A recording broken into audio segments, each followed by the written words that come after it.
ಅನ್ನಭಾಗ್ಯ ಅಕ್ಕಿ ಅಕ್ರಮ. ಮಾನ್ವಿಯಲ್ಲಿ ಮಧ್ಯವರ್ತಿಗಳ ದಂಧೆಗೆ ಅಧಿಕಾರಿಗಳು ಶಾಮೀಲು.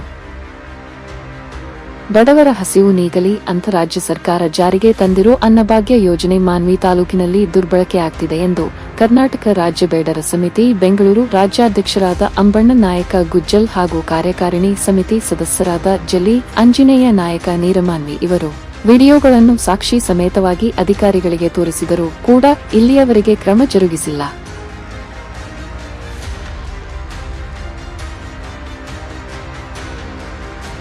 ನೋಡಕತ್ತಿನ ಅಣ್ಣ ನಿಮ್ಮ ಮಂಚಕ್ಕೆ ಬರ್ತಾವಲ್ಲಪ್ಪ ಅಲ್ಲೇ ನಾವು ಇಲ್ಲೇ ಒಡ್ಡಾಡ್ತೀವಿ ಎಲ್ಲಿ ಒಡ್ಡಾಡಲ್ಲ ತೈಡಿ ಯಾಕೆ ಅದು ಇಲ್ಲ ಬಿಡೋಣ ಅದು ಬಿಗಿದೀವಿ ಕೈ ತೆಗಿ ಬಿಗಿದಿ ಅಣ್ಣ ನಾವು ಏನಿಲ್ಲ ಏನನ್ನ ಮಾಡು ಅಲ್ಲ ಏನು ಮಾಡೋದಲ್ಲ ಅಲ್ಲ ಅಣ್ಣ ನೀನು ಫೋಟೋ ತೆಗಿಯಕ್ಕೆ ನಾ ಬಂದು ಹೋಗ್ತೀನಿ ಇಲ್ಲೇ ತೆಗಿ ಇಲ್ಲ ಬಿಡೋಣ ಅಲ್ಲಣ್ಣ ಮಾಡ ನೀನೇನು ನಂಬರ್ ಗಾಡಿ ಊರಕ್ಕೆ ತಗೊಂಡ್ಬಂದ್ರು ಅಲ್ಲ ಊರಕ್ಕೆ ತಗೊಂಡು ಹೋಗೋದಲ್ಲ ಇಲ್ಲೆಲ್ಲ ಕ್ಯಾಂಪ್ನಾಗ ಬಂದು ಎತ್ಕೊಂಡು ಹೋಗ್ತಾರೆ ಎಲ್ಲ ಎತ್ಕೊಂಡು ಹೋಗ್ತಾರೆ ಬಿಡೋಣ ನಾನೇನು ಮಾಡ್ತೇನೆ ನಾನೇನು ಯಾವ ಊರು ನಿಮ್ದು ಯಾವ ಊರು ನಮ್ದು ಇದೆ ಅಣ್ಣ ಇಲ್ಲೇ ಬರ್ತೀನಿ ಬಾ ಇದರಲ್ಲಿದ್ದ ಗಾಡದಲ್ಲಿದ್ದ ಬಂದು ಕೇಸ್ ಮಂಡಳಿಗೆ ಹಾಕ್ಕೊಂಡು ಹೋಯ್ತು ನಾನು ಯಾವ ಊರಿಗೆ ಹೋಯ್ತಿದ್ ಮಂಡಳಿಗೆ ಏನಣ್ಣ ಯಾವ ಊರಿಗೆ ಹೋಯ್ತಿದ್ ಇಲ್ಲೆಲ್ಲ ಸುತ್ತನ ಕಡೆ ಮಾಡ್ತಾನೆ ಮಂಡಳಿಯಲ್ಲಿ ಮಾಡ್ತಾರೆ ಏನಣ್ಣ ಮಂಡಳಿಯಲ್ಲಿ ಮಾಡ್ತಾರೆ ಇಲ್ಲಿ ಆಕ್ಷೆ ಮಾಡ್ತಾವೆ ಅಣ್ಣ ಆಕ್ಷೆ ಮಾಡ್ತಾವೆ ಯಾರು ತಗ ಇಲ್ಲೇ ಮಂಡಳ ಬಚ್ಚಿದ್ದಲ್ಲಿ ಆಕ್ಷೆ ಮಾಡ್ತಾವೆ. ಮಾನ್ವಿ ತಾಲೂಕು ಆಹಾರ ಇಲಾಖೆಯ ಅಧಿಕಾರಿಯಾದ ದೇವರಾಜ್ ತುರುಡಿಗಿ ಮತ್ತು ಶಿರಸ್ತೆದಾರರಾದ ವಿರುಪಣ್ಣ ಇವರುಗಳು ಪಡಿತರ ಅಂಗಡಿಗಳ ಮಾಲಕರ ಜೊತೆಗೆ ಶಾಮೀಲಾಗಿದ್ದಾರೆ ಅನ್ನೋ ಆರೋಪ ಸಾರ್ವಜನಿಕರಿಂದ ಕೇಳಿ ಬರ್ತಿದೆ. ಸರ್ಕಾರದ ಯೋಜನೆ ಸರಿಯಾಗಿ ಅನುಷ್ಠಾನ ಆಗ್ತಿಲ್ಲ ಅಂತ ಸ್ಥಳೀಯರು ಆಕ್ರೋಶ ವ್ಯಕ್ತಪಡಿಸಿದ್ದಾರೆ. ತಕ್ಷಣ ತನಿಖೆ ನಡೆಸಿ ಕ್ರಮ ಕೈಗೊಳ್ಳಬೇಕು ಅಂತ ಆಗ್ರಹಿಸಿದ್ದಾರೆ.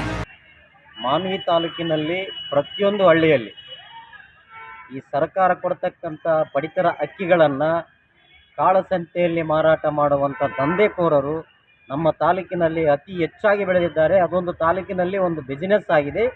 ಈ ಬಿಸಿನೆಸ್ಸಿಗೆ ಮೂಲ ಕಾರಣ ಯಾರಂದರೆ ಮಾನ್ವಿ ತಾಲೂಕಿನ ಆಹಾರ ಇಲಾಖೆ ಅಧಿಕಾರಿಗಳಾಗಿರ್ತಕ್ಕಂಥ ದೇವರಾಜ ತುರುಡಿಗಿ ಮತ್ತು ನಮ್ಮ ಶೇರೇಸ್ದಾರರು ಇರ್ಪಣ್ಣ ಸರ್ ಇವರೇ ಕಾರಣ ಅಂತೇಳಿ ನಾನು ನೇರವಾಗಿ ಆರೋಪ ಮಾಡೋದಿಲ್ಲ, ಸಾಕ್ಷಿ ಸಮೇತವಾಗಿ ಹೇಳ್ತಿದ್ದೇನೆ. ಈ ವಿಷಯವನ್ನು ತಾಲೂಕಿನ ದಂಡಾಧಿಕಾರಿಗಳಾಗಿರ್ತಕ್ಕಂಥ ತಹಶೀಲ್ದಾರ್ ಗಮನಕ್ಕೆ ತಂದಿದ್ದೇವೆ. ಮತ್ತು ನಾವು ಇವತ್ತು ನೇರವಾಗಿ ಹೇಳೋಕ್ಕೆ ಕಾರಣ ಏನಂದರೆ ಇನ್ಸ್ಪೆಕ್ಟರ್ ಆಗಿರ್ತಕ್ಕಂಥ ದೇವರಾಜ್ ತುರುಡಿಗಿ ಅವರಿಗೆ ನೇರವಾಗಿ ವಿಡಿಯೋಗಳನ್ನು ತೋರಿಸಿದ್ದೀನಿ, ಇರ್ಪಣ್ಣವರಿಗೆ ತೋರಿಸಿದ್ದೀನಿ. ಅವರು ಯಾವುದೇ ಕ್ರಮಗಳನ್ನು ಕೈಗೊಂಡಿಲ್ಲ. ಹಾಗಾಗಿ ಮತ್ತು ಕೆಲವು ಹಳ್ಳಿಗಳಲ್ಲಿ ಈ ಅಕ್ಕಿಗಳನ್ನೇ ತಗೊಳ್ಳುವಂಥ ಅಂಗಡಿಗಳು ಪ್ರಾರಂಭವಾಗಿವೆ. ಸದ್ಯದಲ್ಲೇ ಆ ವಿಡಿಯೋಗಳನ್ನು ಬಿಡ್ತಾ ಇದ್ದೇವೆ. ಕರ್ನಾಟಕ ರಾಜ್ಯ ಬೇಡರ ಸಮಿತಿ ವತಿಯಿಂದ ಆ ವಿಡಿಯೋಗಳನ್ನು ಸದ್ಯದಲ್ಲೇ ಬಿಡ್ತಾ ಇದ್ದೇವೆ.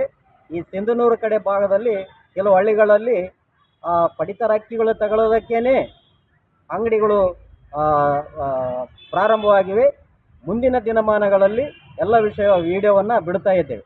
ನಮಸ್ಕಾರ, ನಾನು ಜಲ್ಲಿ ಆಂಜನೇಯ ನೀರ್ಮಾನ್ವಿ, ಕರ್ನಾಟಕ ರಾಜ್ಯ ಬೇಡರ ಸಮಿತಿ ಕಾರ್ಯಕ್ರಮ ಸಮಿತಿ ಸದಸ್ಯರು. ಈ ಮೂಲಕ ಈ ಮಾಧ್ಯಮದ ಮುಂದೆ ಬರುವುದಕ್ಕೆ ಕಾರಣ ನಮ್ಮ ಮಾನ್ವಿ ತಾಲೂಕಿನಲ್ಲಿ ಕಾಳಸಂತೆಯಲ್ಲಿ ಅಕ್ಕಿ ದಂಧೆ ಬಹಳ ಜೋರಾಗಿ ನಡೀತಾ ಇದೆ. ಅದಕ್ಕಾಗಿ ನಾವು ಅಕ್ಕಿ ಲೂಟಿ ಮಾಡ್ತಕ್ಕಂಥ ಆಟೋ ವಿಡಿಯೋ ಸಾಕ್ಷಿ ಸಮೇತ ಈ ಮೂಲಕ ನಾನು ಈ ಮಾಧ್ಯಮದಿಂದ ಬರ್ತಾ ಇದ್ದೀನಿ. ಯಾಕಂದರೆ ಬಡವರಿಗಾಗಿ ಸರ್ಕಾರ ಅಕ್ಕಿ ಕೊಡ್ತದೆ, ಆದರೆ ಇಲ್ಲಿರ್ತಕ್ಕಂಥ ಒಂದು ಅಕ್ಕಿ ಮಾಫಿಯಾ ಇತ್ತೀಚಿನ ದಿನಗಳಲ್ಲಿ ಹೆಚ್ಚಾಗಿ ಬಿಟ್ಟಿದೆ. ಈಗ ನಮ್ಮ ಬಡವರು ಅಕ್ಕಿ ತೆಗೆದುಕೊಂಡು ಬಂದಾಗ ಅವರ ಹಿಂದೆಯೇ ಈ ದಲ್ಲಾಳಿಕೋರರು ಹಿಂದೆಯೇ ಬರ್ತಾರೆ, ಅಕ್ಕಿ ಕೊಡಿ ಅಂತ. ಅದಕ್ಕೆ ನೇರ ಕಾರಣ ಈ ಒಂದು ದಂಧೆ ನಡೆಯೋದಕ್ಕೆ ಮಾನ್ವಿ ತಾಲೂಕಿನ ಆಹಾರ ಇಲಾಖೆಯವರೇ ಕಾರಣ ಅಂತ ನಾನು ಹೇಳೋಕ್ಕೆ ಇಷ್ಟಪಡ್ತೇನೆ. ಜೊತೆಗೆ ಇದಕ್ಕೆ ಕಡಿವಾಣ ಯಾವಾಗ ಈ ಕಡಿವಾಣ ಹಾಕದಿದ್ದರೆ ಮುಂದೊಂದು ದಿನ ಈ ಆಹಾರ ಇಲಾಖೆಯ ವಿರುದ್ಧವೇ ನಾವು ನಮ್ಮ ಕರ್ನಾಟಕ ರಾಜ್ಯ ಬೇಡರ ಸಮಿತಿ ವತಿಯಿಂದ ಒಂದು ಉಗ್ರ ಹೋರಾಟ ಮಾಡಬೇಕಾಗುತ್ತೆ. ಅದಕ್ಕಾಗಿ ಎಚ್ಚೆತ್ತುಕೊಂಡು ಅಧಿಕಾರಿಗಳು ಈ ಒಂದು ದಂಧೆಗೆ ಕಡಿವಾಣ ಹಾಕ್ತೀರಿ ಅಂತ ನಾನು ಅಂದ್ಕೊಂಡಿದ್ದೀನಿ. ಒಂದು ವೇಳೆ ಹಾಕದಿದ್ದರೆ ಮುಂದಿನ ಒಂದು ನಡೆನೇ ಬೇರೆ ಇರುತ್ತಂತ ಈ ಮೂಲಕ ಒಂದು ಆಹಾರ ಇಲಾಖೆಯವರಿಗೆ ನಾನು ಎಚ್ಚರಿಕೆ ಕೊಡ್ತೇನೆ. ಬ್ಯೂರೋ ರಿಪೋರ್ಟ್ ಆಂಜನೇಯ ನಸಲಾಪುರ, ಭಾರತ ವೈಭವ ನ್ಯೂಸ್, ಮಾನ್ವಿ.